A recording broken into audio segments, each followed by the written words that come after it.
Good morning sa ating mga ka-workwork, ka-business and ka-partners all over the world. Welcome back to my channel. This is June Juana Patindon.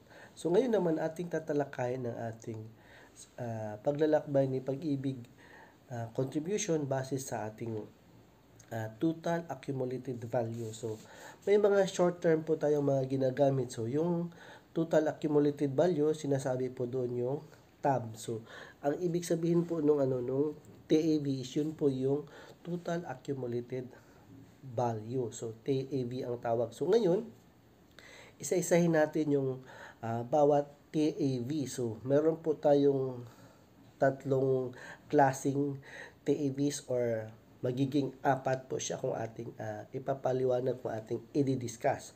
Una, pag-aaralan natin yung TAV when it comes to monthly contribution. So, 'di ba ang sinasabi natin kung makakaroon tayo ng lump sum ni pag-ibig is kailangan natin makaabot ng 240 months which is 20 years of contribution. So pwede na natin siyang mailam sum. So yun ang sinasabi natin na total accumulated monthly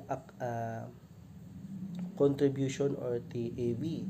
So ngayon naman, depending on the amount na ating naihulog, kasi 'di ba mayroon tayong sinasabing kung tayo po ay self-employed is 100. Kung tayo po ay nagtatrabaho, 100 pa rin pero mayroong counterpart ang ating employee share which is 100, so a total of 200. So this year 2024, dahil nga nag-update na po sila, so ang kailangan natin ihulog is 400 na po siya. So 200 kapag tayo po ay employed at saka 200 naman din sa ating employer share. So a total of 400. Kung halimbawang self-employed lang po tayo, so automatic pa rin siya na 200. So ngayon, ang ating pagbabasihan ng ating ang ating TAV ng ating naihulog na total money contribution. So ating isa-isahin diyan, kailangan natin pag-aralan. So, una,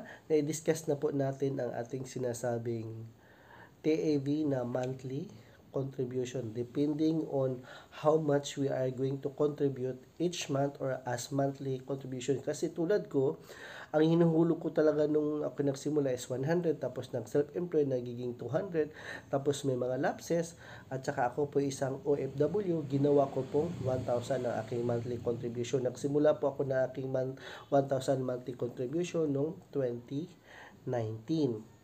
So, ipapakita natin dyan kung magkano yung total accumulated value natin ng ating total contribution as cash. So, natapos na tayo sa monthly as tab, natapos na tayo sa ating total contribution as cash. Ngayon naman, ang ating pag-uusapan is yun namang sinasabing total accumulated ng dividend income or dividend yield. So, dividend income, yan ang ating pangatlo. So, first, yung ating total accumulated monthly contribution, kung nakaabot na ba tayo ng 120 months, 240 months, as para po tayo makapaglamsam. Second is yung sinasabi natin na total accumulated value ng ating kapirahang na i-contribute. So, yun ang ating dinidiscuss. So, ang third naman is yung ating total accumulation ng ating sinasabing dividend income plus yung ating total money contribution. So, yun yung ating pangatlo. So, madali lang naman siya. Huwag natin siyang gawing critical. Huwag natin siyang gawing complicated. So, inisa-isa lang natin. Una is our monthly accumulated contribution, our total money contribution, that is TAV, that is value. And then the third one is pagsamasamahin natin yung accumulation ng pera na ating nahihulog plus yung sinasabing dividend yield as per year na income. So, ganun ang mangyayari. Tapos, huwag po tayong huwag po tayong magiging komplikado again dahil nga or complicated kasi nga ang yield naman niya is compounding interest. So, bakit nga ba sinasabing compounding interest as per year na interest? So, sinasabi natin compounding dahil nga yung ating dividend yield or dividend income plus sa ating total value ng ating naihulog, pag samasamahin po siya, mo-multiply lang po siya sa present dividend rate as yearly the Pag-ibig forecasting their dividend rate. So, meron po tayong kanya-kanyang taon na makakaiba yung dividend rate.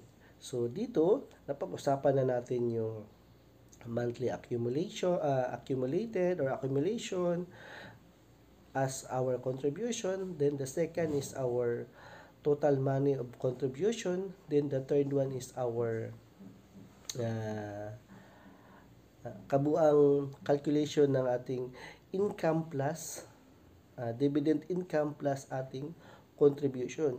So ngayon naman ang pang-apat na ating gagawin is yung total accumulated value na ating makukuha kapag tayo po ay sakasakaling maglalamsam ni Pag-ibig base doon sa ating pinapakitang calculation. Kasi nga, still ongoing pa rin naman tayo sa ating paghuhulog na ating Pag-ibig journey o yung ating paglalakbay ni Pag-ibig contribution. So, inyong nasubaybayan, paki-follow, paki-like, paki-share, and don't forget to click the notification.